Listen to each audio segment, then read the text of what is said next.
for knowing that God does not exist, but definitely I know God exists because there's something that's happening which we don't know how,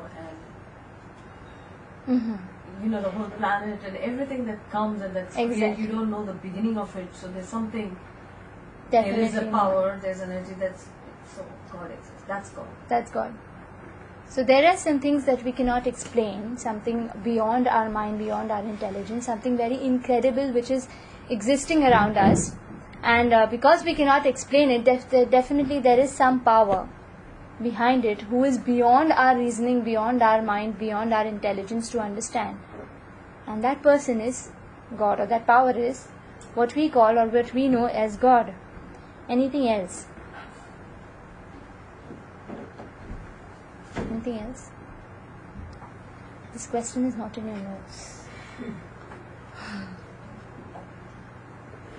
Let's see.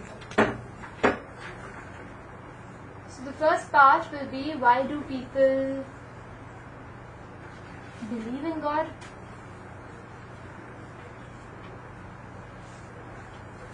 The first section of our class. Why people do not believe in God. With the second part of our class. Third part will be,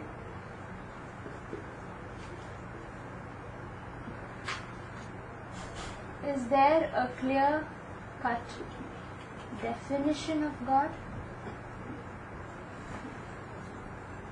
Like, at least we have one part here. Some supernatural force, some power. It's part of one of the aspects of God. And 4 is how to get perfect knowledge of God.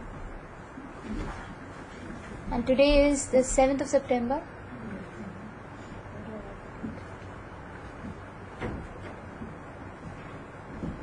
So quickly revise what we did last time so that we can immediately connect to this time.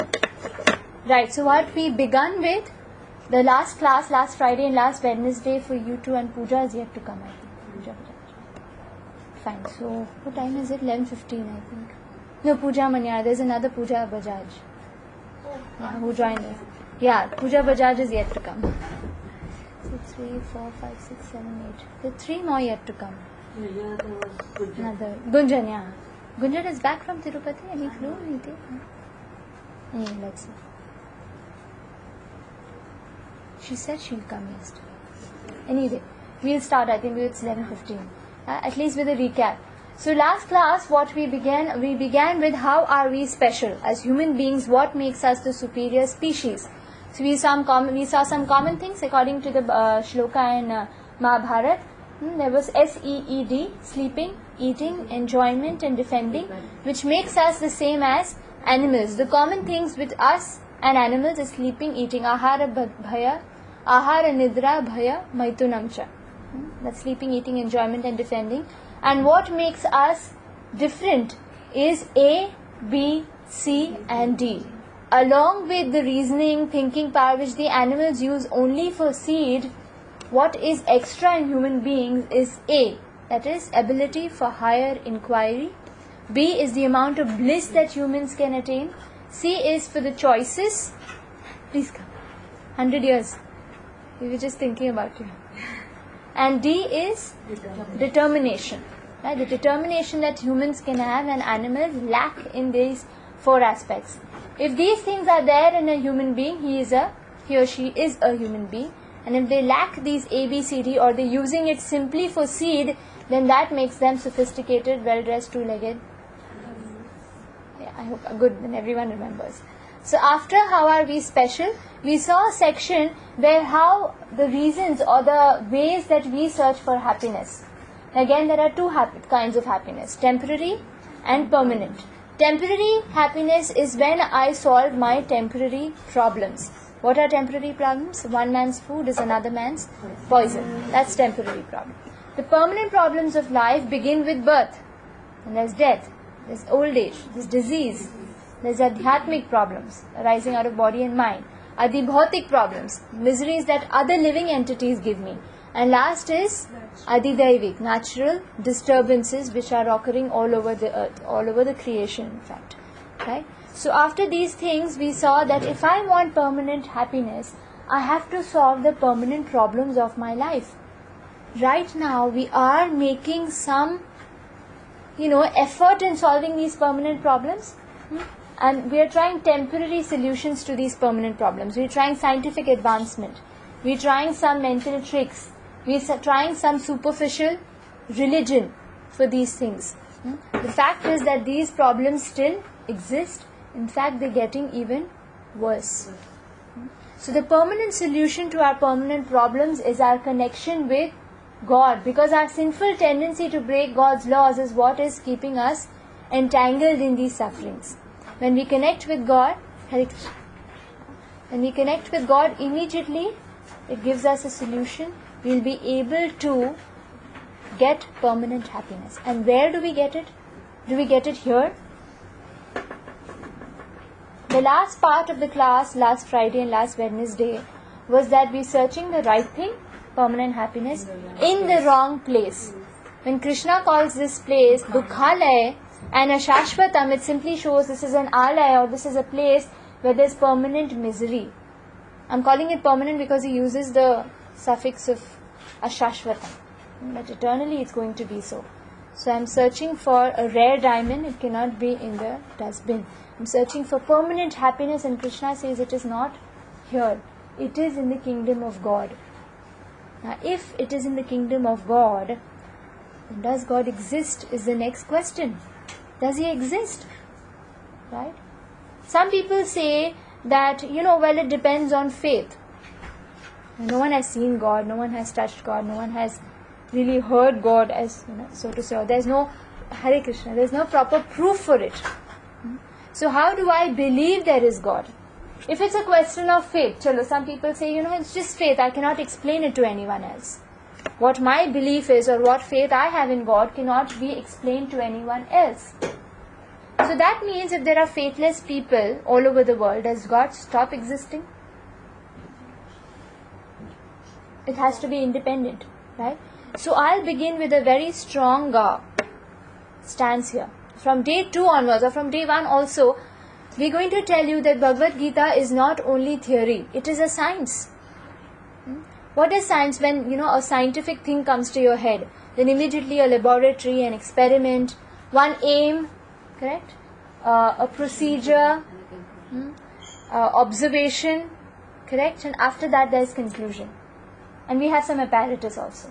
There has to be an aim. If our aim today is God exists, or God does not exist, if that is the aim of a scientific experiment that we're going to start today in day 2, then we need some apparatus, right? Then there's a certain procedure that needs to be followed, and then there's a certain observation which is personal, which is direct, and then we come to a conclusion that God exists or he does not exist. This is a scientific theory. That is how scientifically people come to conclusions. Do people come to conclusion with certain beliefs? Yes. Yeah. Yes? Of course. Yes, but can It's personal. But It's personal. Is it scientific is my question. It's relative. Exactly. So I might say that, I have some experience of God. I should be able to give it to someone else too. That is what science is all about. Right? So we'll come to the first point, that why do people believe in God? What are the popular concepts which make us believe in God? Fear. Perfect. Yeah. This is the second part. This is the last part of the question. How do we get perfect knowledge? I wrote 4 here. No? It's not visible with this light. Is that okay? Yeah. This is going to be on the board, the right side part. Yeah. So when we see someone holy, just means that we start thinking, he's a holy person, or this is the one who believes in God. Saffron robes, or so someone without that doesn't believe in God. That's not true, right? Like I had a friend in college. He didn't believe in God. Like he didn't have any experience, or he was very scientifically minded, and he said that, I don't believe in God. But when there was a campus interview, he came with a tilak on his forehead. We were asking that, I thought you don't believe in God. He said, well, the person who's coming for the interview is a very holy person. So I thought, he might get impressed if I also show that way. And there are people who, might not have a clear-cut definition of God, but before they start any venture, any serious thing that they, apply in their lives, they want to go forward with, they always have a puja or something. And when you ask them, like one of my atheistic friends, when I asked him that, how come you're having a puja in the house?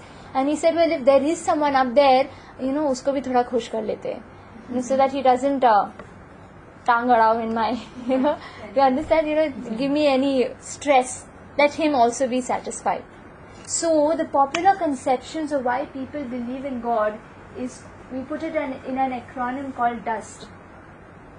That means when someone has some desires to fulfill. D stands for desire. You've seen long lines in temples? Right? If you do this for me, some desire which needs to be fulfilled. It's very innate that some desire has to be fulfilled, that's why I'm going to God. It's like Srila Prabhupada, the founder Acharya of ISKCON, say that when we're praying for everyday bread, as if the Lord has bakery in His kingdom, that He'll provide us bread every day. Do we serve, for us, is my definition of God or cosmic bellboy? When I have my desire, I ring the bell. That ghanti in the temple is so symbolic of that, right? So what is the purpose? A lot of people believe in God because of some unfulfilled desires. That's D. What is you? As Jayashree said, unknown fear. Some element, like this guy who's having a puja, that what if, there is someone and I've not pleased him and then he causes problem in, this huge, I've put a lot of money in it, so might as well do things which are required. S stands for society pressure. A lot of times when people say that, I'm a God-fearing person, generally they're very respected.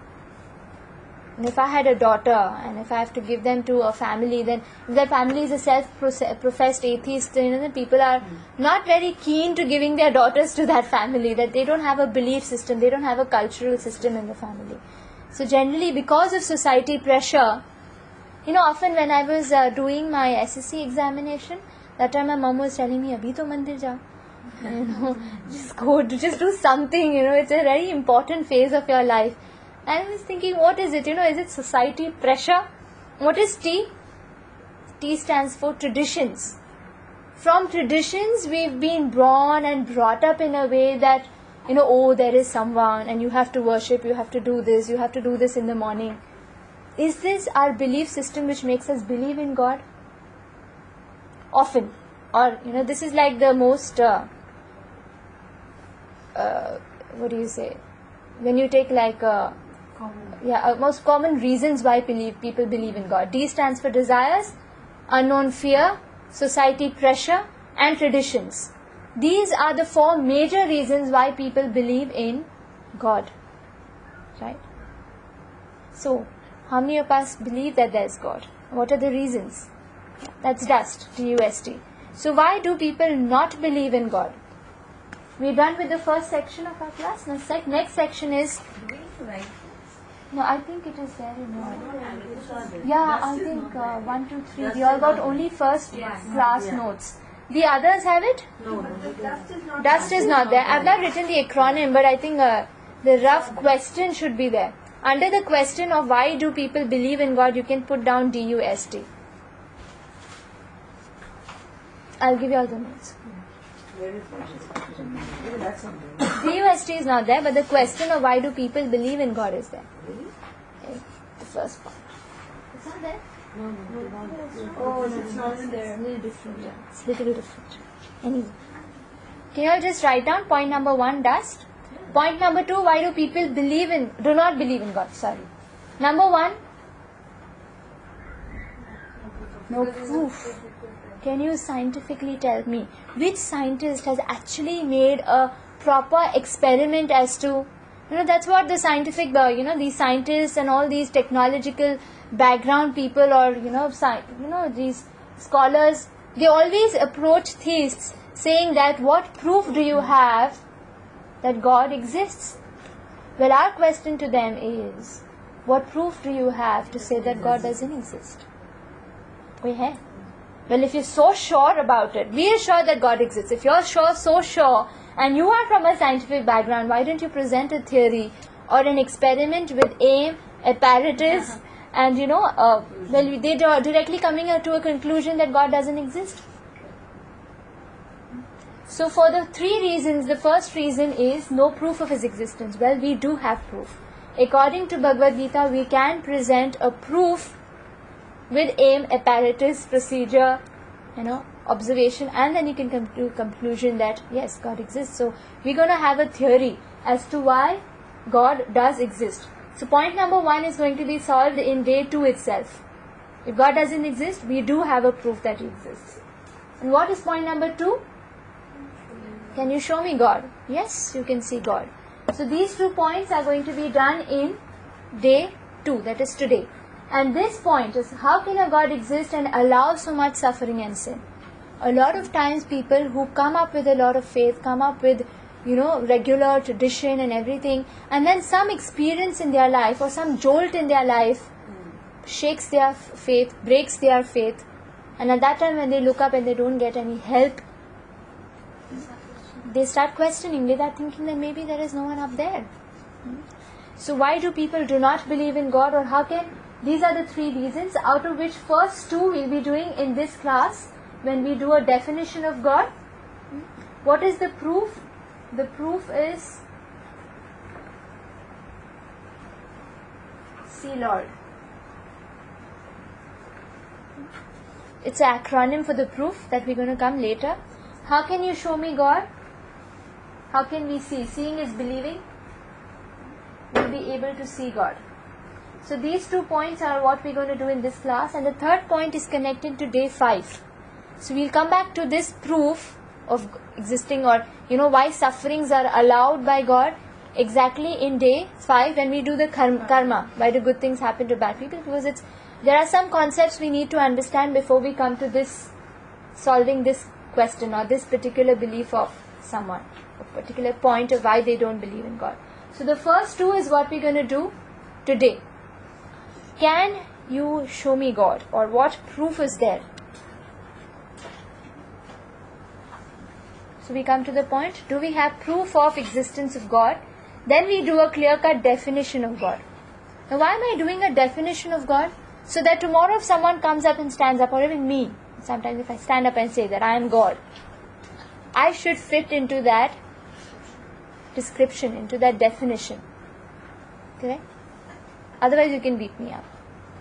So that you don't get cheated, we're giving you a definition. Right? When we come to that, we'll elaborate. How do we see God is the point 2 of proof of existence of God. And then how to acquire knowledge about God is what we do in the last part of our class. So we proceed to giving you a proof of existence. Quick recap, why do people believe in God? Because of dust. Some desire, some unknown fear, society pressure and traditions. Why do people not believe in God? Because there's no proof. Well, we do have proof. Number 2, I cannot see God. Seeing is believing for me. So you can see God. Yes, there's a procedure which we can see God. Number 3, because there are certain sufferings which are allowed by God on His children. Now He's calling Himself Father and calling us children. Then why is He allowing suffering? That is in day 5. So we begin with existence of God, and there is a proof. The proof is C Lord. That's a mnemonic. That's an acronym for the proof. C stands for Creator. L stands for Lawmaker. OR stands for Order and Organization and Design. And D stands for Designs and Demands and Urges. D stands here. This is Order and Organization. So we come to point 1. The first proof is C, that is Creator. A quick general knowledge session we have. Who invented the telephone? Grandpa. I hope you're not looking into the paper. It's written, no? Yeah. Who invented this? The engine, the diesel engine. Do you remember? No? James what? Telescope? Sorry, I pressed it before Galileo. The bulb? Edison. Yeah, Thomas Edison. Well, our question is not general knowledge, but rather, can things come automatically? They're created by someone, yes.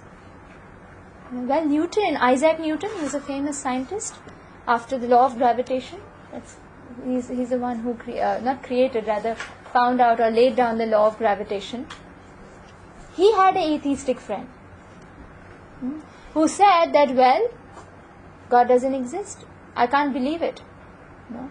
So then Isaac Newton thought that, well, let's call this guy for lunch. He scheduled a lunch appointment 1 week later, and in that 1 week, he was trying to make, a small structure of our solar system, with the sun in the center and the different planets, starting from Mercury, Venus, Mars, everything in beautiful orbits. And when you move a lever from down, all of this would start moving, very beautifully. A nice, beautiful structure, a clay model of the solar system, which is very beautiful to see. Difficult. It took him 1 week to make it. So finally, when this guy came home for the lunch appointment, Newton started moving the lever down. And he was very impressed because it was right in the center of the room, and he said, wow, who's made this thing? It's awesome. It's just so exact. It's too good.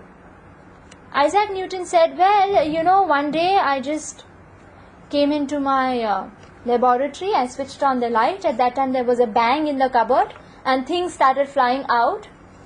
There was a big bang in the cupboard, and things started flying out and everything just fell into place, and it's moving. It's awesome, isn't it? I'm just wondering that how things can come by chance. And this guy said, well, okay, fine, you don't want to tell me the name of the artist. If you want to keep it a secret, it's fine. But don't tell me that, this thing has come automatically. Well, Isaac Newton said, if you can believe that there is no creator up there and all this entire huge cosmic solar system has come automatically, and it's difficult for you to believe that this tiny clay structure has not come automatically. It's a little, it's ironic. So then this guy started believing, well, if I can't pinpoint, if I can't see who's done this, doesn't mean that he doesn't exist. Rather, a creation, things can't come automatically. A creation implies a creator. This is the first proof that God exists. There is some power beyond our reasoning, beyond our intelligence.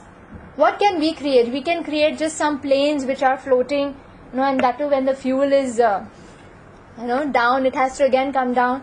And what has this person created? He's created planets with such humongous size and matter and material, Earth. It's actually gross Earth, which is floating for time immemorial without any fuel, without any support, and going on just like, if you switch on a button and everything moves so perfectly. And it's still moving since so long. Creation implies a creator. Correct? So, creator or Big Bang? What is the theory? The most famous theory that we've learnt in school is the Big Bang theory. Well, Isaac Newton gave a little bit of glimpse of the Big Bang theory through his clay structure. Our question to those people who created the Big Bang theory is that, well, what comes with a bang? Have you ever seen or even experienced or even read that with a bang something has been created? No. Or with a bang something has been deconstructed? Is there destruction with a bang or is there creation with a bang? Destruction. Both? I said that when how were the Himalayas formed? Mm-hmm. Because the two parts of the, they moved and, the Himalayas were Was there, that was... Gondwana land and That was folding of, there was folds. But was there a bang or something, I'll describe a Big Bang. Now, what is the theory that Big Bang is, What is the theory of Big Bang? It's in exact words, according to the Big Bang theory, everything began from a point of infinite temperature, infinite density, infinitesimal size. It's a size. a point that is physically unrealizable, mathematically indescribable, beyond all conceptions of space and time. That means in a particular, there was already space existing. Now who created the space is another question. Let's not go into that lecture or theory. Space was already existing, time was already existing. This point which exploded into such, there was a infinite density, infinite temperature. Now again, my point that I'm saying is no one saw this. No one was there at this time to conceive it to. Now this again is a highly probable assumption. Because if I apply the same scientific rules, nobody has seen it. Can they create this thing again? Because if they're defining it, they should be able to create it again, which is not happening, or it's not possible. Science means I should be able to recreate the creation. Can they even create water in their laboratory? We know the chemical composition of water. It's 2 parts of hydrogen and 1 part of oxygen. Why is there water shortage in this world? Can I create water? Because even these compounds which I'm mixing have already been created by someone else. Correct? There's a joke that, we often say in religious circles that when a scientist, he was challenging God. He's saying that, it's not a big deal that you've done it. I can also do it. I have a laboratory. I have all the, technology at my disposal. So God said, fine. Just create a plant. That's all. Just create a plant. He said, okay, fine. According to my scientific theory, I require some water, some earth, some, something. Yeah, that's it. That's what makes a plant. God said, fine. Start. So in his laboratory, what did he do? He started taking some soil. God said, wait. That I've created. Create your own soil. He said, okay, fine. He just started taking some water from his tap. And God said, wait. I've created water. Create your own water. And at that point of time, the scientist was a little intelligent and he said, fine, I give up. It's not possible. What we're going to take and again apply is already being created. And as we see that even material inventions like the bulb, the tube light, everything that we see has not come automatically. Then how can this entire creation come in automatically? So our first proof that God exists is creation implies a creator. Definitely. So why is there so much confusion about a creator and creation? Because the question they ask is that, well, if everything comes with a creator, who created the creator? Is that a valid question? Or is it too confusing? If everything needs to have a creator, then who created the creator? Is that a valid question or it's just... Yes. Well, what do you think? What would you say? He's the supreme power. The supreme power. He created himself. If someone has to create the creator, that means that power has to be more superior.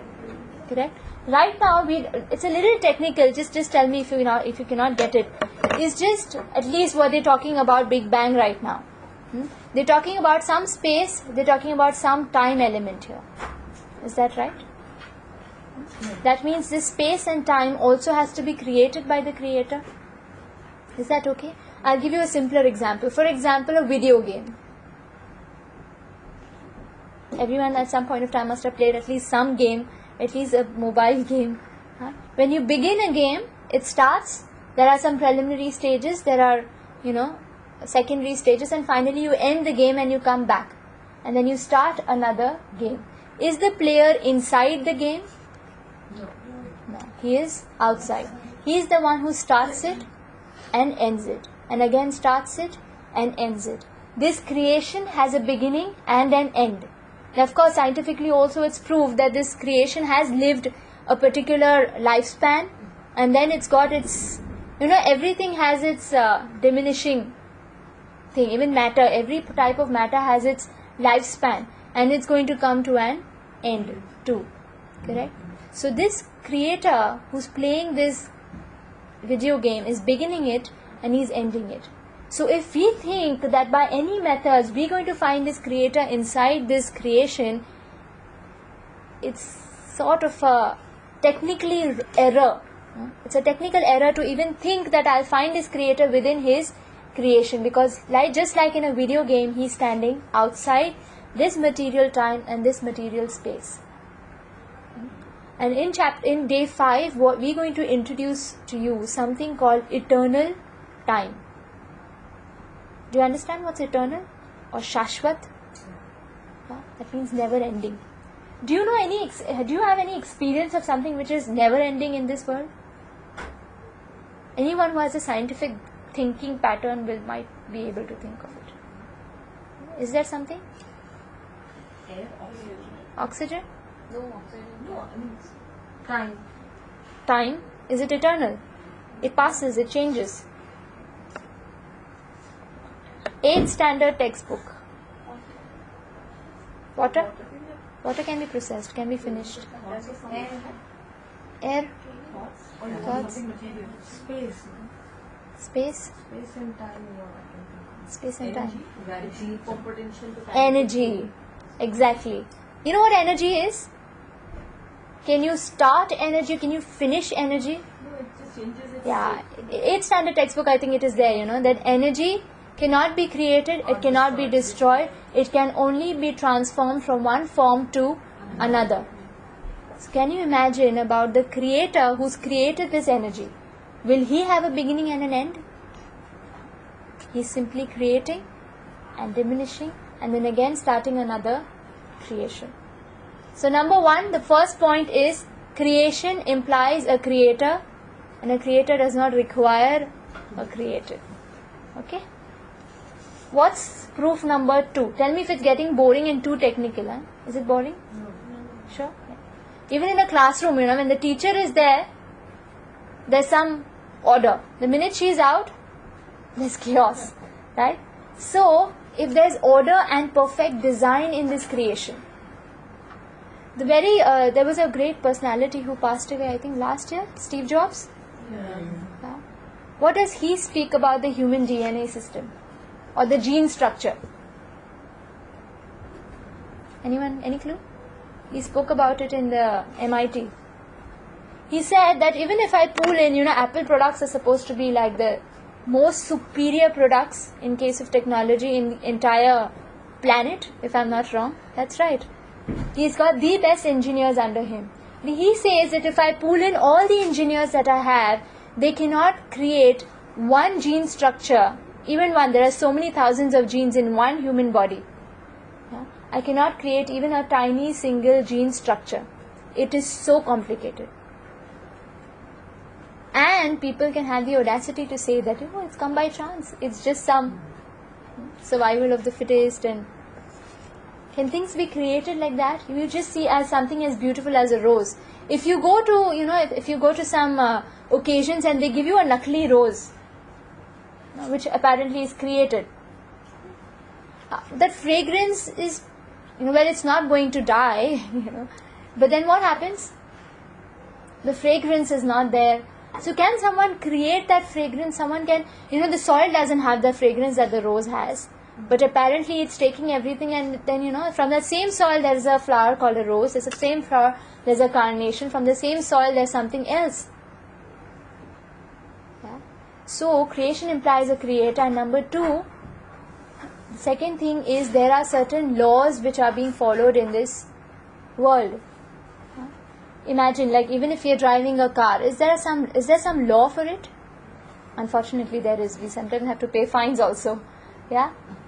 So law is, suppose if someone creates a law and that's it, will the law be followed? Someone has to enforce. That's right. There is when you go abroad, there are these CCTVs. They'll catch you like a month later with a huge fine of $400-500 when you've simply broken a signal or just road, changed your lane, and they catch you. Because they catch, the law is enforced. So there has to be a lawmaker, there has to be a law enforcer. And again, there are laws according to which our nature is working. The sun, it rises on time, it sets on time. Is it any point of day that you felt that, aaj to sun late ho gaya? It doesn't happen. There's perfect time, there's perfect mechanism which is going on. Is it possible with a law, without a lawmaker, without a law enforcer? Planets are floating like swabs of cotton, a perfect traffic control mechanism. Right? Without a traffic havildar or without the traffic signals, even Bombay traffic wouldn't move. Forget about Bombay traffic. If you go to interiors of India, my God, you have to, some heart patient is not advisable to move them because the way it's so rash. Without lawmakers and without law enforcers, it's very difficult even for, for a city to function. What to speak of an entire universe? How is it functioning in perfect traffic control mechanism? Law of physical optics. It's the same everywhere. Yeah? Law of gravitation. These are laws. Law of mechanics. These are laws. That means if a law is existing, there has to be a law maker and a law enforcer. Because even in daily household stuff, you will see that you might make some law for your staff. Does it work? Unless you enforce it. No. Precise laws of mathematical accuracy govern this world. Each atom has its own pattern that it behaves in. Correct?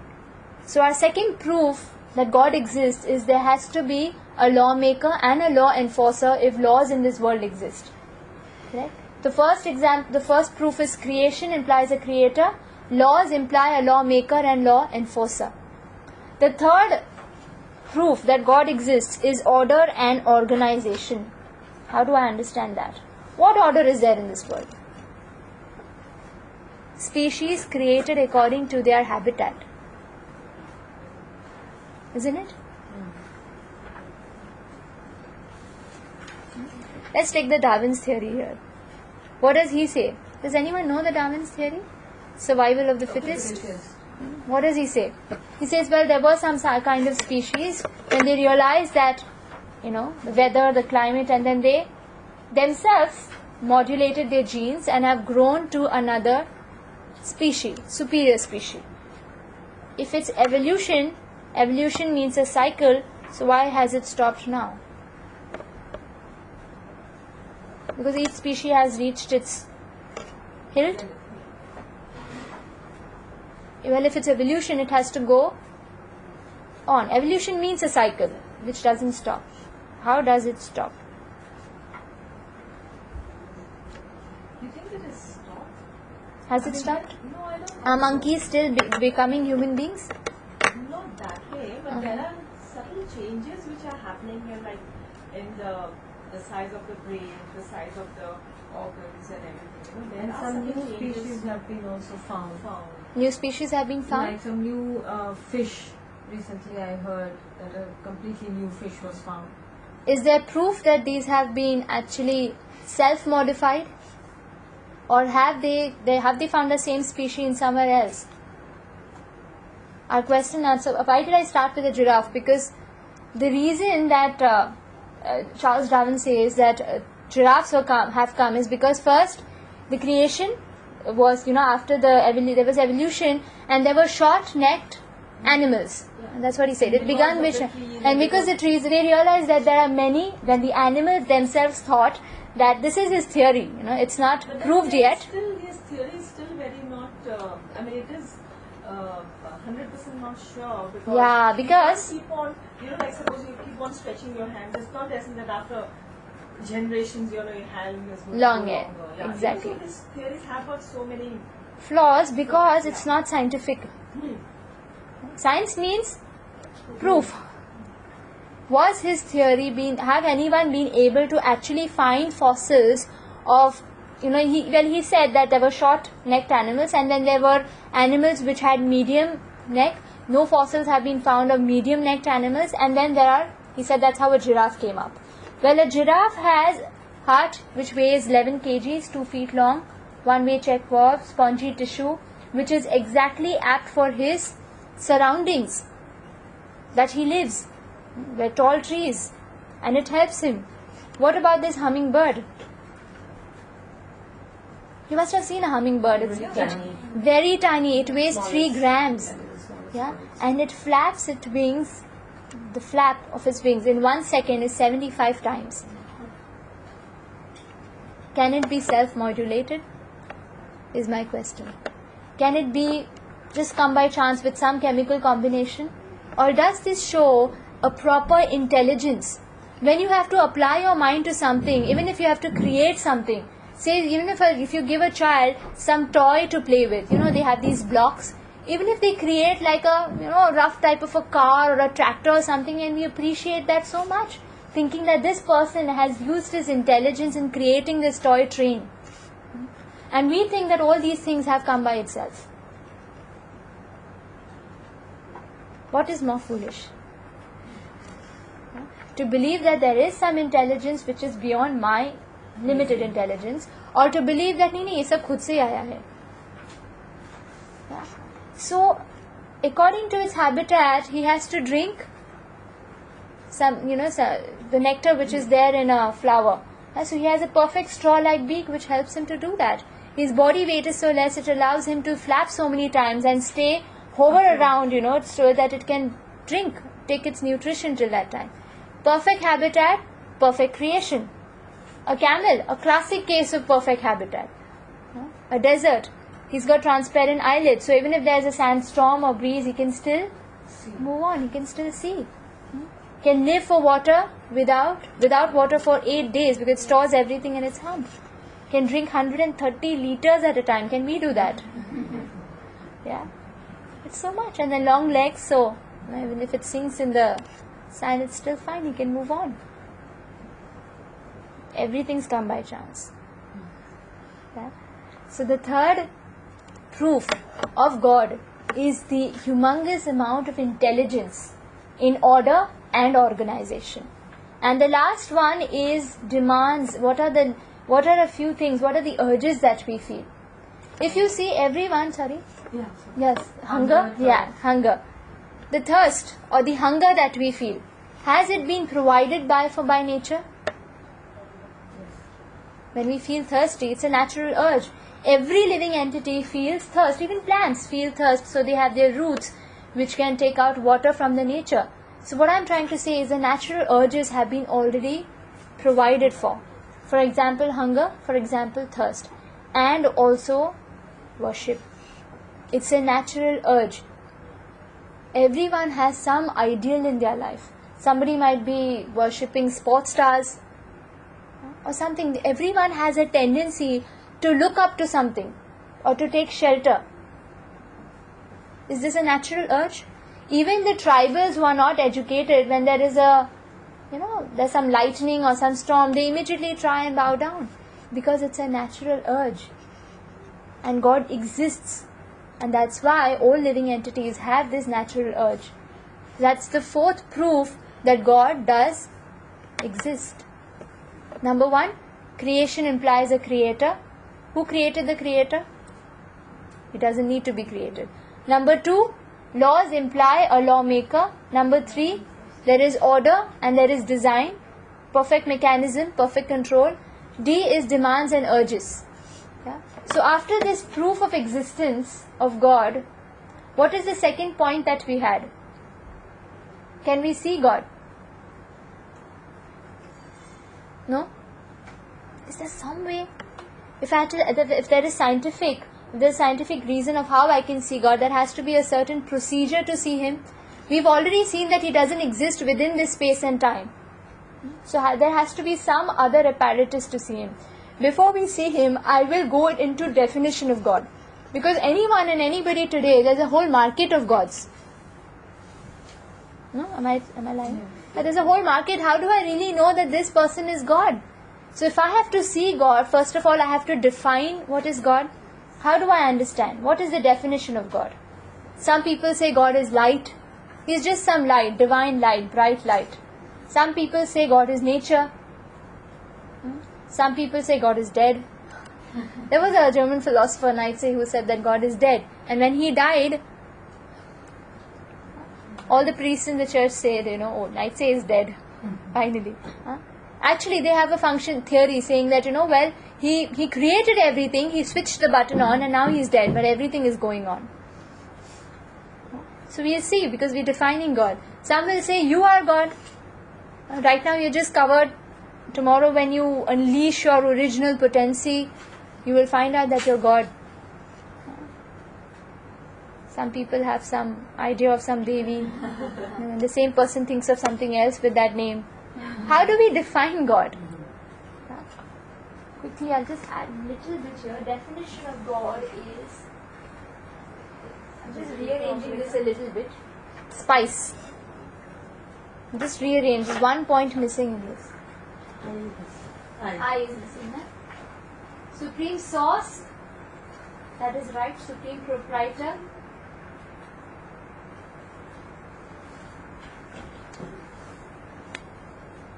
How do we define God? He has to be spice. The S stands for supreme source of everything that exists. That's how we define God, a creator. Or a person who's created everything, from whom everything began. Is that a proper? One of the attributes of God can be that? Yes. Number 2, supreme proprietor. Everything must belong to Him. Since He's created everything, everything must belong to Him. He should be supremely independent. When you are dependent on something, shows that that person is superior to you. Is that right? So if he's not depending on anyone, he has to be supremely independent. That means whatever he wants or whatever he needs to fulfill, he shouldn't depend on someone else for it. Supremely independent. And then supreme controller. Correct?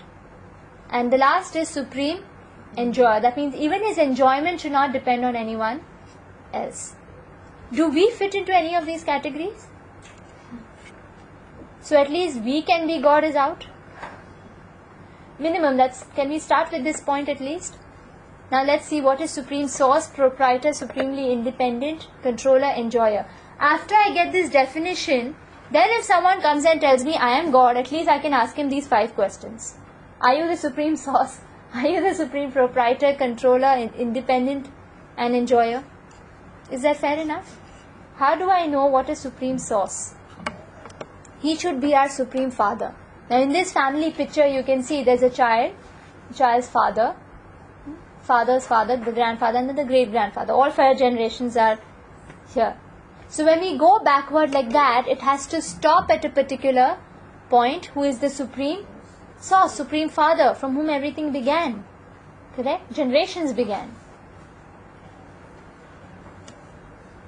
And the question, who came first? Chicken or the egg? Chalo, let me see who can answer this. Who came first? God.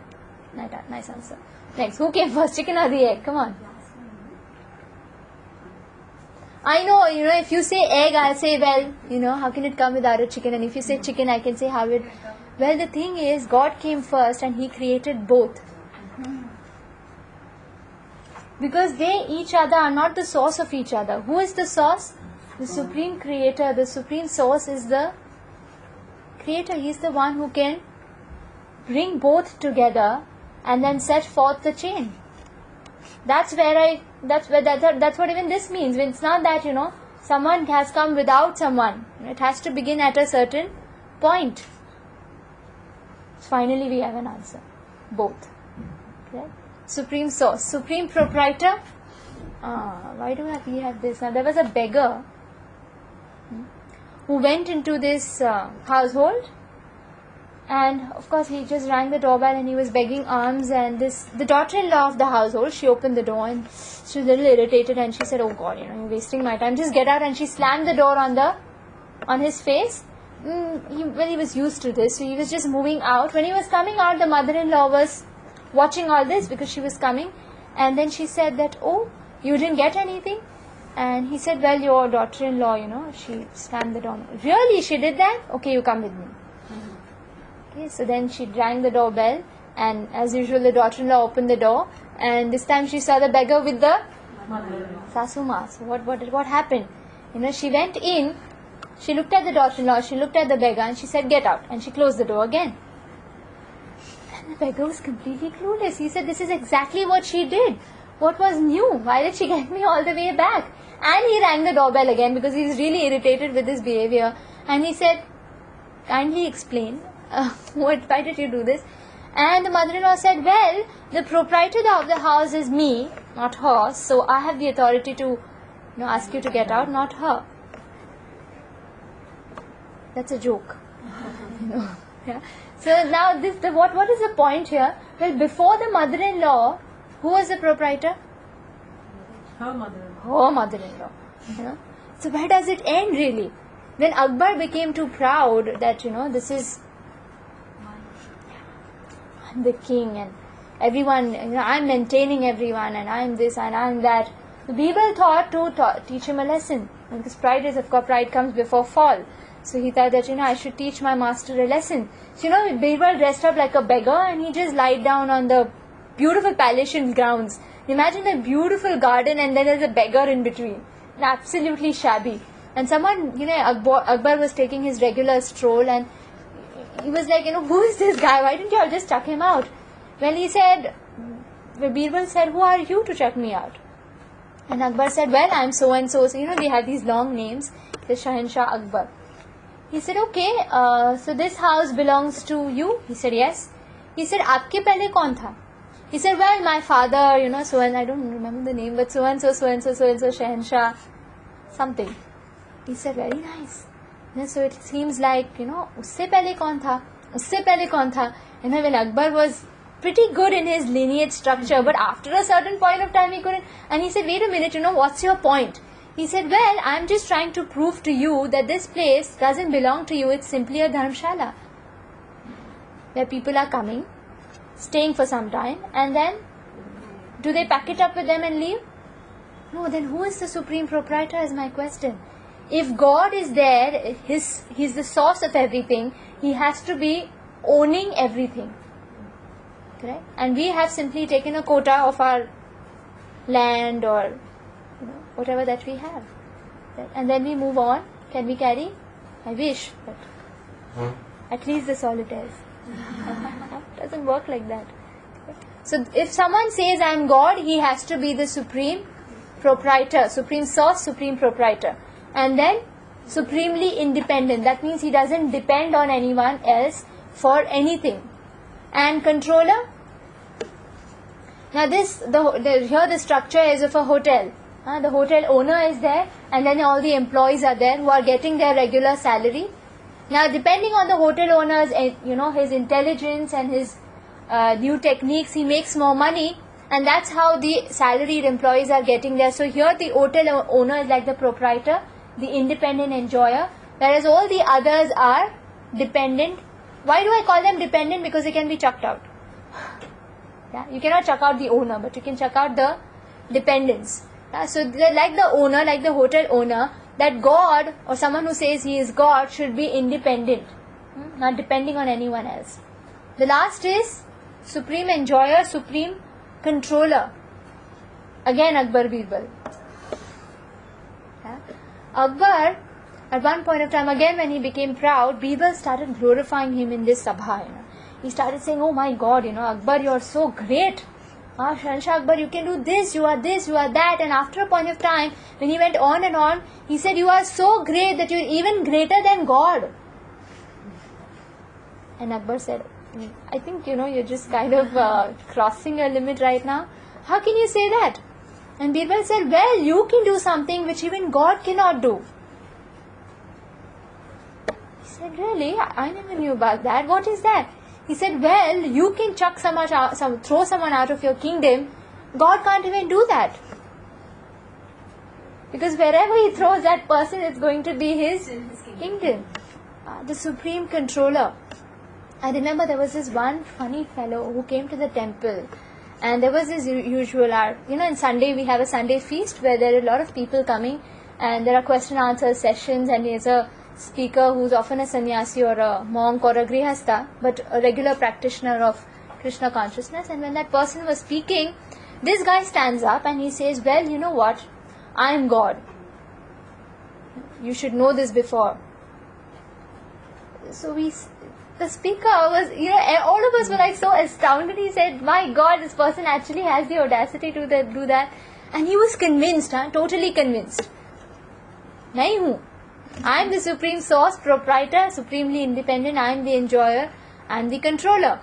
So after a lot of discussion, they were discussing for a lot of time, and this guy, God, he said, I need a break because I have to answer the nature's calls. Can we just take a break? Can you tell me where the washroom is? So the speaker, who was intelligent, and he said that, okay, if you're God, you have to be the supreme controller.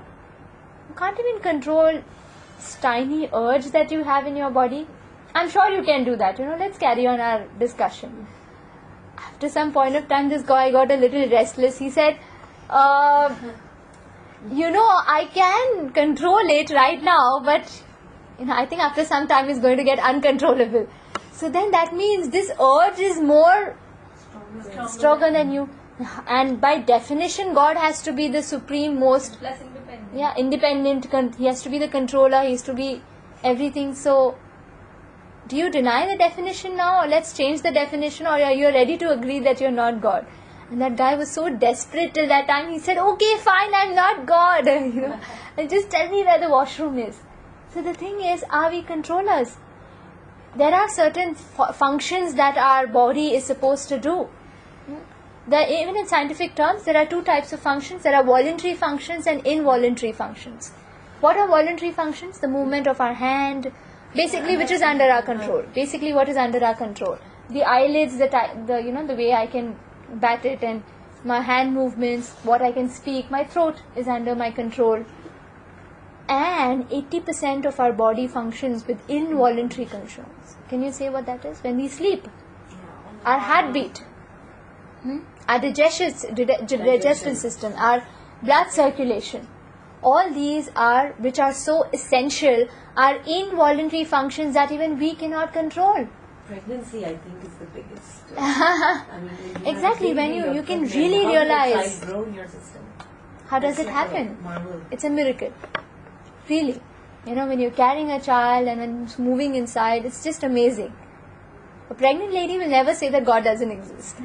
Because she can really see this beautiful thing happening, this experience happening with her. Motherhood itself is such a beautiful experience. And then imagine the child comes out and says, "Oh, my mother doesn't exist." That's what we're doing.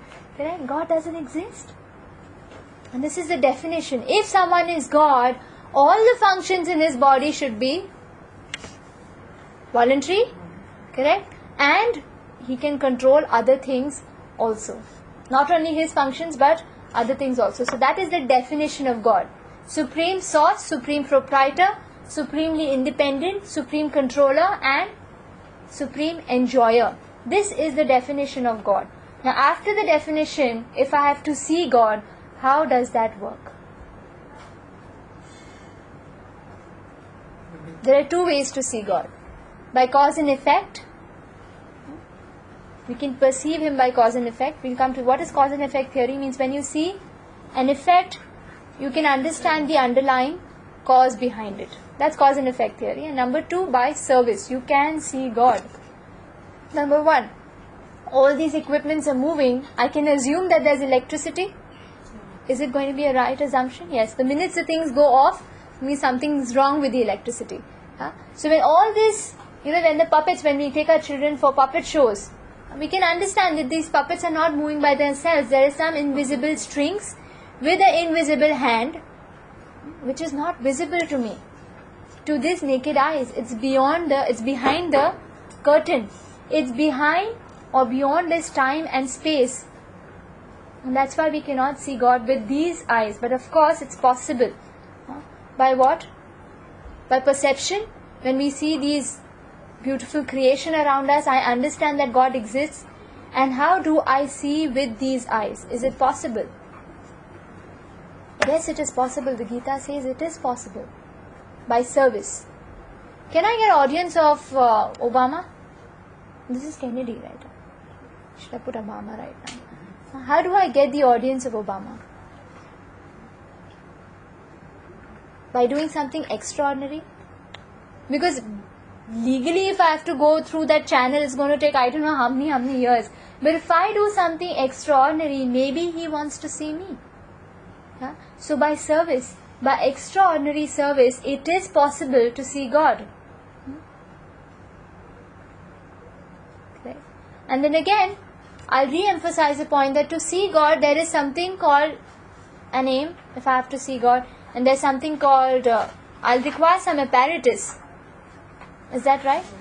And what apparatus can I use? Can I use material apparatus to see someone who's even beyond this material time and material space? Difficult. More about that we'll do in day 3. How to see something which is beyond our material observations. Correct? So yes, it is possible to see God, but by some extraordinary service. We have to put some effort for it, because it's not so easy to even see the President of India. What to speak about God who has created so many presidents. Correct? So, how can I acquire knowledge about God? Before I go into this, I'll quickly finish what we've done so far. Why do people believe in God? Because of some desires? Fear of the unknown, and then some society pressure or traditions. Why do people not believe in God? Because there's no proof for His existence. Well, there is proof, and that is creation implies the creator. L stands for law. There are laws, which implies a lawmaker and law enforcer. And order and design, organization. D stands for design and some demands and urges that we have, and it's naturally fulfilled. Correct? So if I have to see God, that's the second point of why people don't believe in God. You can see God after you understand what is the definition. The definition is spice, supreme source, supreme proprietor, supremely independent, supreme controller, and supreme enjoyer. Correct? So, now how do I get perfect knowledge of God? Generally, there are 3 ways you can approach to get any knowledge in this world. Number 1 is experimental knowledge. Is that okay? Now, generally, if I have to get some knowledge, it's through my senses. I can see something, I can smell something, I can touch. How do I know a rasgulla is a rasgulla and not a gulab jamun? By tasting it, by using certain senses that I have. By smell, by touch. Generally, a rasgulla is more softer than a gulab jamun. Na? Yeah, so that's how I know, that's how I can distinguish and finally get a knowledge. So, either I can inquire or get knowledge about God through my senses, through pratyaksh praman. Pratyaksh in Sanskrit means experimental knowledge or direct perception through using these 5 senses. Either I can get that way, or the second theory of getting knowledge about God is Anuman. Means some trial and error process, some theory, some guesswork. Anuman means guess. Guessing it, some trial and error. And the last is Shabda Praman, or simply hearing from someone who's expert in this field. Or in other words, if I have to know how to make a rasgulla, I have to approach someone who's already made it before. या फिर एक experiment कर लो, या फिर एक trial and error कर लो. Out of these 3, what can I do? Let's start with number 1. If to get knowledge, I try pratyaksh praman, or seeing is believing. Can I try it? Can you see this guy? This glass, which is a mirror, and can you see that the straw which changes its direction? Why does that happen? Because of the ray of light. Yeah, the ray of light. My eyes are not perfect. Pratyaksh Praman has a little bit of problem, or certain it's subject to error because of these 4 things. IICC, 4 defects that every human or every living entity carries. What are the 4 defects? Number 1, imperfect senses. These 5 senses that I have are limited in range. For example, our eyes are blind outside the range of 400 to 700 millimicron. That means if things are too tiny, I need an additional help. Or if it's too far away, again I need a telescope or durbin or something. Additional help. Vultures and eagles can see better than humans. Correct? Our ears are deaf outside the range of 20 hertz to 20 kilohertz. Have you ever heard a dog whistle? We can't hear it, but the dogs can, because it's out of the range of 20 hertz. It's below 20 hertz. So dogs can catch it. Our ears cannot catch it. Again, ears be defective. Huh? Next sense. If we taste orange after sugar, even if it is sweet, it's going to taste sour. And if we taste that same orange after lemon, even if it is sour, it's going to taste sweet. Defect of our tongue. Water touched with warm hand appears cool, touched with cold hands appear warm. Again. So with these defective senses, we think we can find God, who's all perfect. Little difficult. And again, the second defect that we have is tendency to be illusioned. We can be easily illusioned. When we walk on the road, sometimes we see that exactly that person we saw. And then when you turn again, it's someone else. Does that happen? Yeah. Now can you just check this picture? The two pictures in one.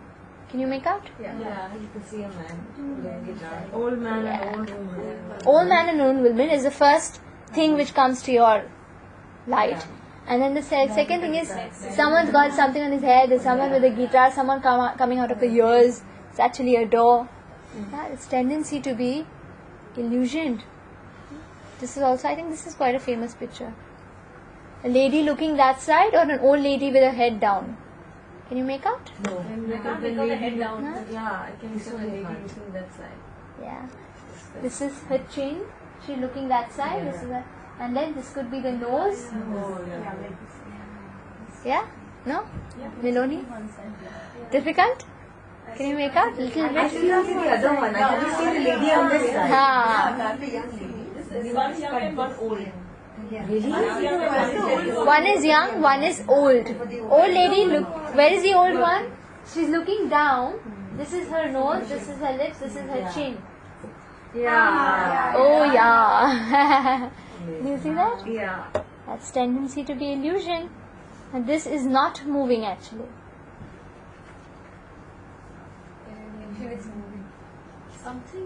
Something is moving.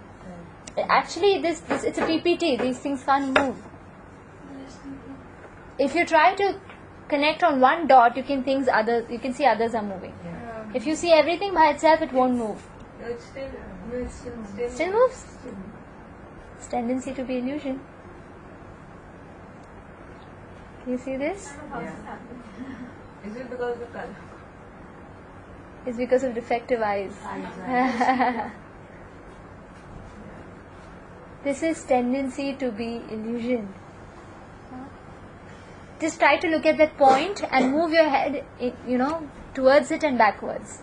Slowly. You see the others moving? Yeah. I can only see ring the around inner. is moving. Yeah, not the And if you just look, just try to look at that. Don't look at the point. Just look at that. Is it moving? Yeah. Don't look at the point. Just look at this.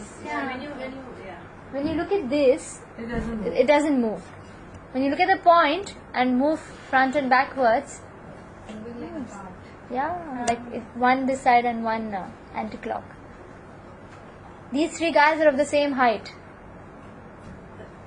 Yeah, the placement and their makes a difference. This is nice.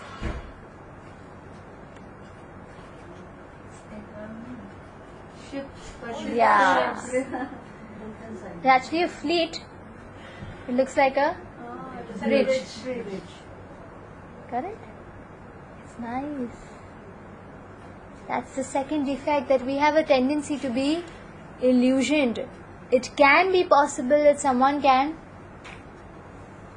illusion us. Number 3, wildly incorrect accounts in science. Tendency to commit mistakes. We are not perfect. Correct? Brain was thought of as an organ to cool the blood. Our earth was not known as a globe till the 15th century. Everyone thought it was flat. Even this cosmic yardstick, there was a major error in it.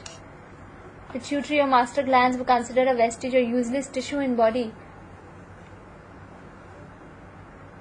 Number 4, to cover those mistakes and illusion, you have something called a cheating propensity that everyone has. The tendency to cheat. Because of these 4 major defects, this particular pratyaksh praman is it's difficult to apply to get knowledge of God. Yeah. Why is this given? The Piltown man fraud. In Piltown, there's a place where they were supposed to say that they found the jaws of Charles Darwin's theory. The 11 stages of evolution from monkey to man, and the between stages they seem to find these particular jaws in this place called Piltown. But actually the fraud was revealed in 1953 that the human skull were having jaws which were filed up, and they were actually tampered with, they were played with, just to prove the theory.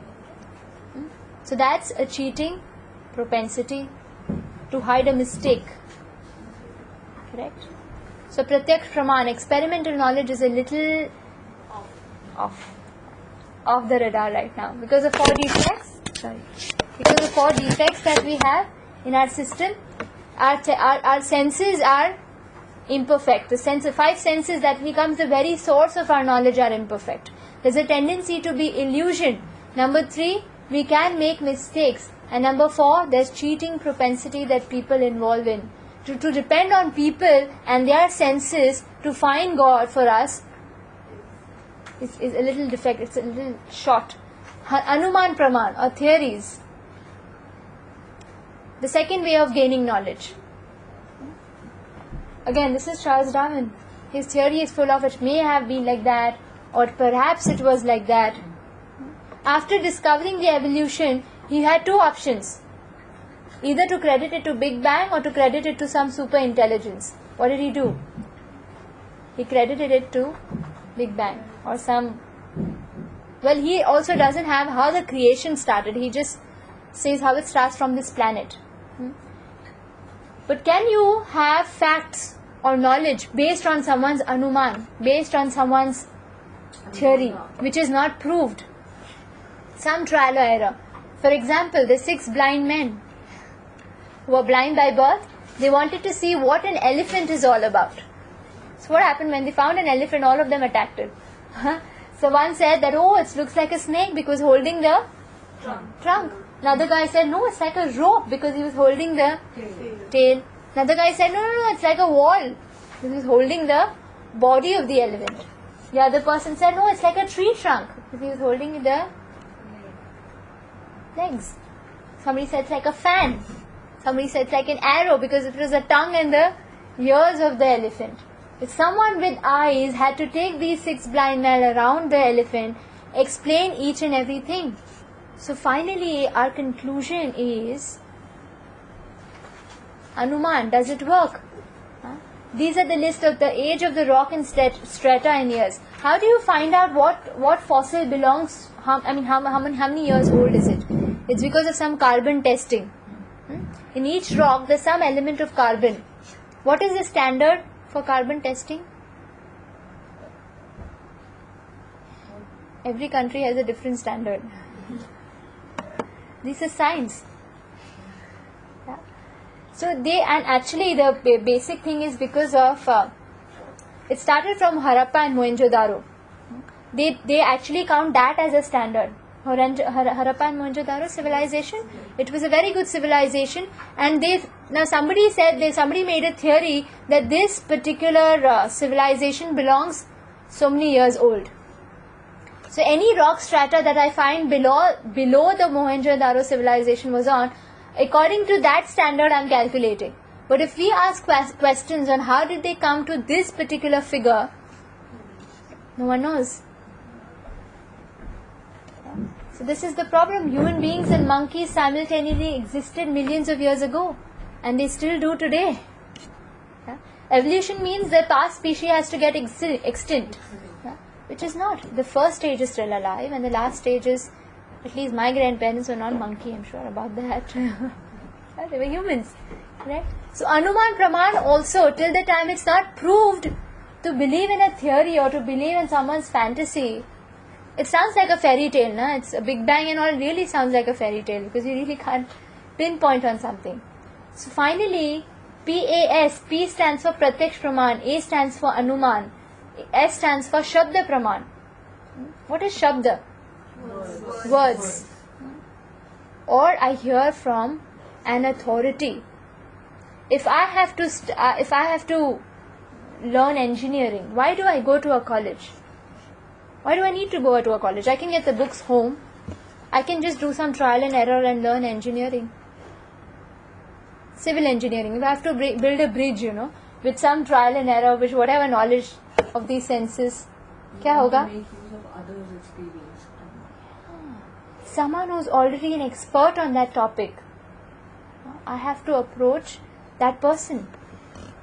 This is how we actually follow our education. But somehow when the topic of God comes, I want to see. Now show me and then I'll believe. When did we learn things? When we saw them. When did I learn there is an Australia existing? When I saw it? The teacher showed me on a map. The map was created or drawn by a human being. Because I have trust in her because it had a physical form. yes. That's But when did I believe? I believed when that person told me. Because I believe or have Saw trust. physical form, right? Maybe when you show the map of the world, we've not gone to Australia, US when we are learning. But Exactly. you have like a black and white sketch, you know what I mean? Yes. That's the reason you believe it. Right now I take that point. If I was in 15th century, for me, the globe which was drawn on that paper was flat. It was not a globe. So do I believe that? I was still believing it then, and I'm still believing it now.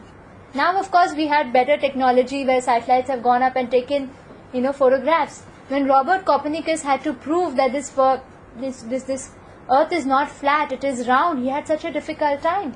But then he gave us proper proofs. He showed that, the waxing and waning of the moon is because of the shadow of the Earth on the moon. And because it is circular, how can the Earth be flat? Now that is science. Then you can actually prove things for me. Correct? If I have to go to Shabda Praman, if I have to depend on some authority, it's not blind faith again. Is it blind faith? That means whatever she does or whatever she says, the teacher is saying, when I have been after study, when I try to apply it, it has to work. Correct? When teacher, now in science we already had two things. We had theory and we had practicals. Did we only study theory? We had practicals. That means whatever I studied must function in this laboratory. That is science. Correct? So Shabda Praman has to be first. Theory has to come first. Practicals never come first. I have to learn things and then apply. Pratyaksh Praman means I'm already trying something with practicals. I'll blow up the entire laboratory finding God. Correct? Anuman Praman is only theory. Shabda Praman is complete because it applies both theory as well as practicals. What is Shabda Praman? It means depending, if I have to know about God, I have to approach scriptures. Scriptures like the Bhagavad Gita, like the Holy Quran, or the Granth Sahib, correct? Or the Holy Bible. These are textual relations about God. They have been passed like sound waves that are there. How do you know that when this radio has been authorized by the government and whatever it gives, correct? So here these scriptures, they are valid, or it's a proof of existence of God because of these three things, MAP. What is the proof of validity of scriptures? How do I know that if I read this theory, it's going to be practical in my life? How can I find God? There have been millions of people throughout years who followed these scriptures and have found God. So they are our authority. They've read the scriptures and they've done it before. So if I have to find God, I follow the footsteps of that authority. Number one, Pratyaksh Praman right now is not practical for me because of my 4 defects. Number 2, theories again are a little time consuming and I can't really believe it because they themselves have not applied it. Number 3 could be scriptures. Why do I put my faith in scriptures? Because of 3 reasons. Number 1, because they are a manual for my life. If I buy a washing machine, for instance, what comes with it? Manual. Imagine, Pratyaksh Praman. With these 5 senses, I try to operate the brand new washing machine in my house. Yeah. Or I call my neighbor. Aapko idea hai? Anuman. Or I simply follow the manual which has been given by the manufacturer. Again, if I have 2 manuals, say by mistake, of some other washing machine and my washing machine, which one do I know is accurate? Which has perfect description. Which is related to the one. Or which makes the machine works. That makes the machine work. If I do this and it's working, functioning properly, that means this is the actual manual. Correct? So scriptures, when they're laying down certain instructions, when I try it in my life, some procedure when I'm following in my life, if I get that same observation, if I get that same conclusion, that means these scriptures work. And that's why Vedas make a statement. What statement do the Vedas make? That the Vedas actually make a statement that if you prove even a single statement in the Vedas to be contradictory or wrong, you can reject the entire Vedas. That's a statement in the Veda. That's a manual for my life. And the second proof is axiomatic truth. MAP. The proof of validity of scriptures is MAP. Now, M stands for manual. Manual means it has to work. Correct? It has worked for millions of people. It should work for me. The things that are written in the scriptures, things that are written in the Holy Quran, in the Bible, in the Gita have to work for me. If it works, it's valid. Correct? Number 2. A stands for axiomatic truth. What's an axiom? We learned it in geometry. AXIOM. Do you remember what's an axiom? Axiom means self-evident theory, which requires no proof. For example, point is a circle with radius 0. Does radius 0 exist? Does radius 1 centimeter, radius 2 centimeter? Correct? Something like that. Can radius 0 be there? You might say, what rubbish, there is nothing called radius 0. But if you take a pencil and you try to draw a radius 0, will you understand what's a point? That's how a point is defined, with something which doesn't exist. Correct? So right now, what I have to do, what does an axiom basically mean? Axiom means it requires no proof. You have to try it, you have to apply it, then you will understand what it means. Definition of point, definition, imaginary number I. It cannot be plotted in that, in that graph. Sometimes we write pi. What's pi? We're just writing, it's just some numbers, some integers. We have these things. Both are beyond proof in theory, but they exist in reality. So Vedas requires no proof. If you practice, it works.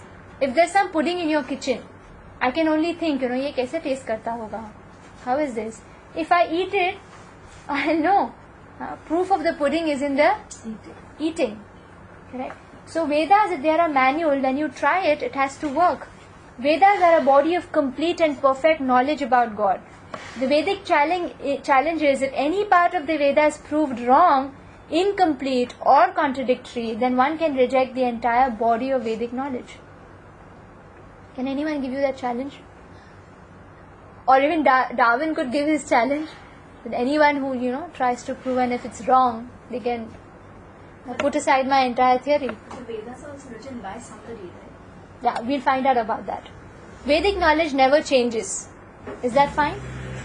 Yeah. It has stood the test of time. If it's written by someone, how it's so accurate? That person is also facing the same problem. Of 4 defects. Of 4 defects. Okay? Now, if it's written by someone, then it has to change because it's subject to 4 defects. Or modern science can fit. We'll just finish this point, then I'll come back to your point. For example, what is the axiomatic truth? Number 1, Vedas say that cow dung is pure. How can dung of an animal be pure?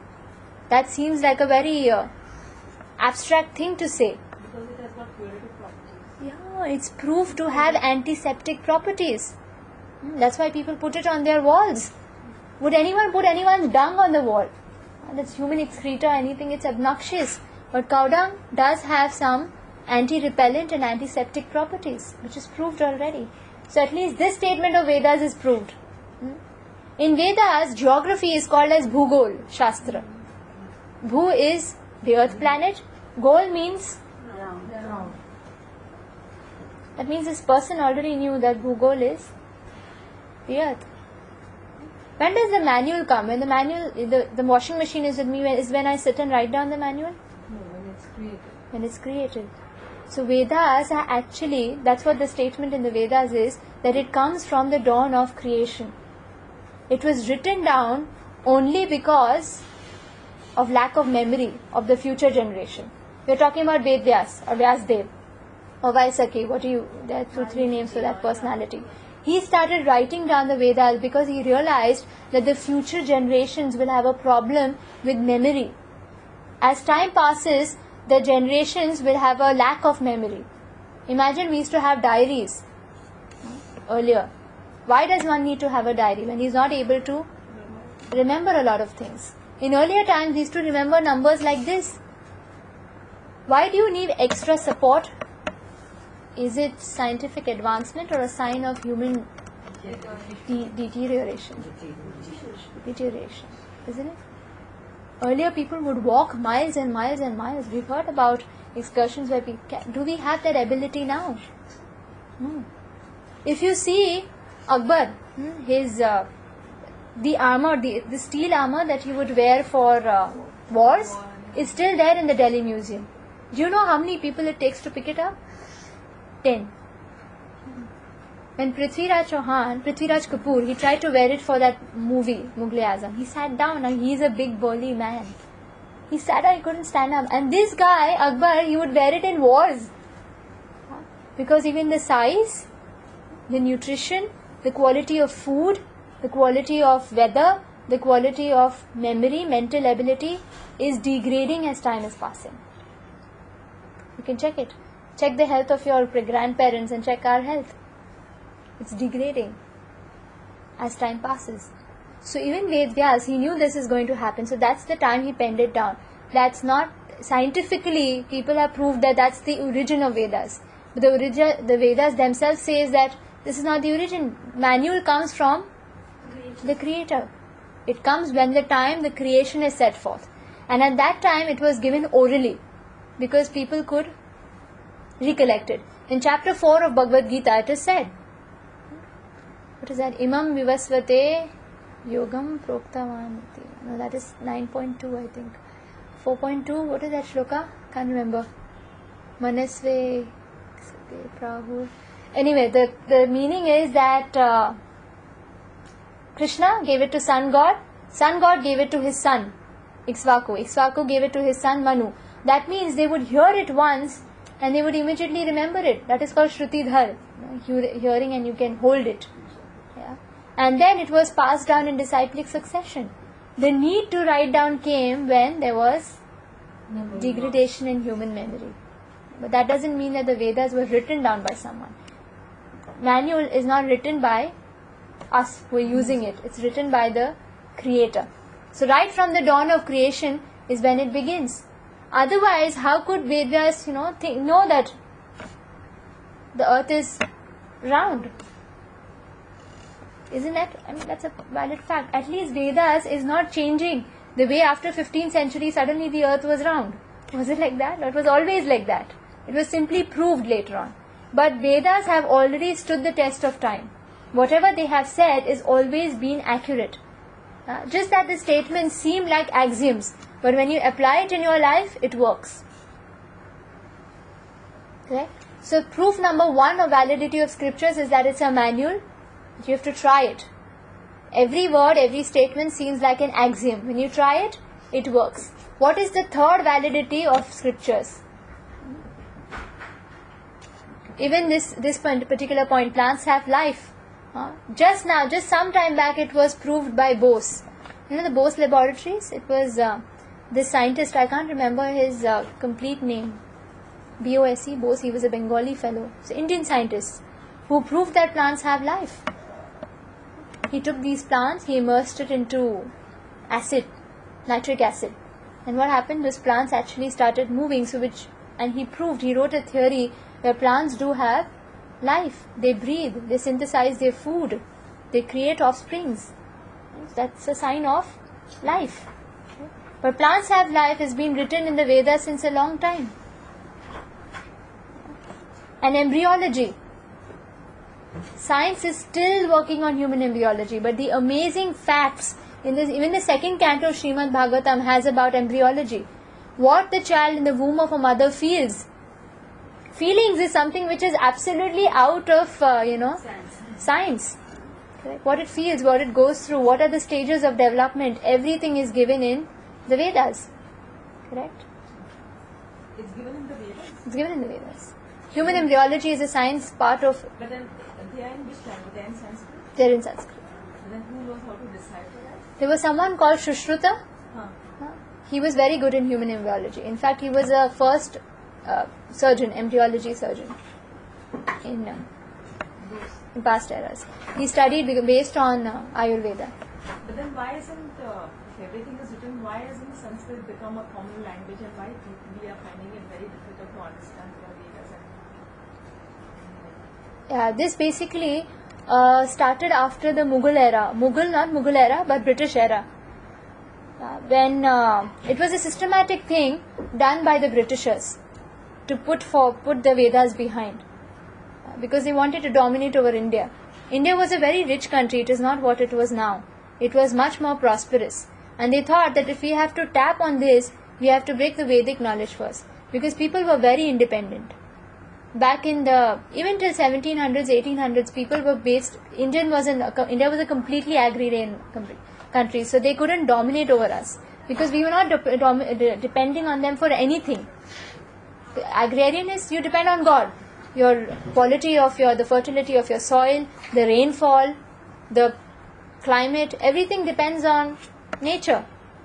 Right? So how can you dominate such people who don't depend on you for anything? That's how and then they started studying. There was actually a letter by Lord, he was the Viceroy of India at that time, Viceroy of Bengal. He wrote a letter to the Queen in England that these people are very strong because of their Gurukul system, because of their Vedic knowledge. So the first thing they did is they started slaughtering our cows, because they knew that when they slaughter cows, that's how buffalo milk came. Basically, no one used buffalo milk before the 1800s, before the Britishers entered. It was only cow's milk. They introduced tea, because tea requires buffalo milk. It doesn't require, if you drink tea with cow's milk, it's tasteless. Cow's milk is thin, buffalo milk is thick. It adds taste to the tea. Tea is brought in by Britishers. It's not an Indian habit. They brought that in so that we get addicted to it, and we get a habit of buffalo milk. It's actually systematic propaganda. It's begun by Britishers. And number two, they started our cows because that breaks the backbone of agriculture. Then you can't have agriculture if you don't have a cow. Then they introduced industries, which requires a 9-to-5 job. And then you can actually bring in slavery, because industry means you have to depend on your owner. You cannot do anything. So cows are not there, you can't do agriculture. So much tax that a farmer cannot afford doing it by himself. So then they had to depend on the Britishers. That's how they made India a slave and took away everything that was there. That point of time, they realized that they have to break this cultural system. To break it, first cows go, and the Gurukuls went next. They introduced Western schools, where all this philosophy of Charles Darwin theory, this theory, that theory came up, and all the Vedic knowledge. And they actually brought in these Western Indologists. You know what an Indologist is? Who studies theories, or studies older theories. And that's how systematically they started proving to educated Indians that all these Vedas are bogus. It's only mythological stories. It's not true. And that mentality is still today. Yeah, but it seems like, I still believe that it is mythology. Now we're coming back to Ayurveda and Vastu. Where was Ayurveda Vastu even 100 years back or 50 years back? Hardly people believed in it, because this whole propaganda about the Britishers that anything related to Vedas there are letters written to the Queen. You can see it. If you Google it, you'll find that whole propaganda is there on Google. It's amazing actually in such a culturally rich country that we have, like in school, as part of the subject. We don't have Bhagwate We don't Gita. have like the Vedas as a subject, you know. There are Even in children Oxford who learn. University, they have a whole Hindu center or Hindu studies. Where in India is it's not there. And considering we are so rich in our culture, but it's not part of the curriculum. They are actually reading our Bhagavad Gita and they are writing books on management and they are making us buy those books and follow. They started it with cloth, you know. They would take cotton from here, process it there, and then sell it to us at such humongous price. Because of course, you know, that's how you make a country slave. How else do you do it? Now the latest is making medicines. They are making medicines and they are making us all dependent on those foreign Exactly. medicines. Why do you think they wanted to patent neem? They wanted to patent aloe. They want to patent tulsi and all these things because they don't want others to use it. That means It's they a whole- They saw Vedas as a basic threat for progress of For them. Because Vedas means God. You believe, you have a belief structure. You not depend on anyone else. Even usually Muslims were here for like what? I think Muslims ruled over India for 80 years. At least systematic Akbar and all of them. How many people could they turn into Muslims? They couldn't. The amount that they're doing it today, that time they couldn't do it. They used to beat up people. People will not give up their, practice because it was so strong, so deeply rooted. So they had to systematically start from right down. They started from our profession, our occupation of agriculture. They started from our schooling system. They actually broke down gurukuls in villages. Because Gurukul was free. It was free education. Can you even think of free education today? Education is a business today. At that time, Vedic knowledge, imagine it's so superior. You should come there. Yeah, I think. Thank you. It just takes few years and they would study 12, I think from 6 to 12. 6 years, they would know everything. The kids. Now years and study you put in and there's still more. There's no end to education. Even the book Secret has been written because if you read the book, it's all about India, about I've not heard. I think it's got a cover which is sort of reddish and orange. Orange, everything yeah. you read, you come to know. In the movie that I saw, it's all about India. Yeah. We had a rich culture. But I have one problem. Yes. If Vedas is a book from the God, and there is this God, then why? Then everybody should have been, all mankind, human beings should have been just Following one- only that. Yeah, so this whole Why thing- there is Bible? Why there is a why separate is book? it that when did if then that means everybody is born as one Hindu or Veda possessor of Vedas, then how come they all became different people and then That's there is some migration? That's a very interesting thing which will lead us to day 3. Now, in fact, specifically this question is solved in day 4 when we do one God or many gods.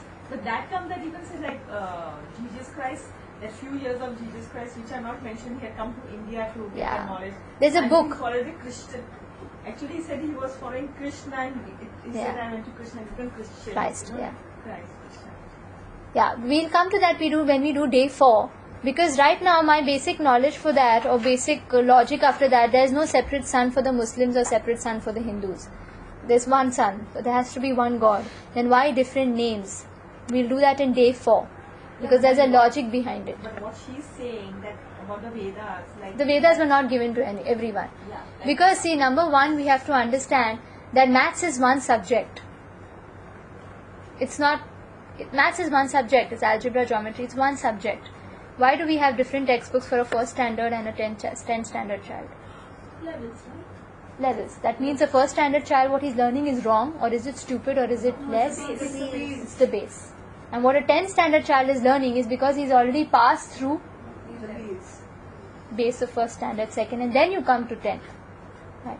So why different textbooks?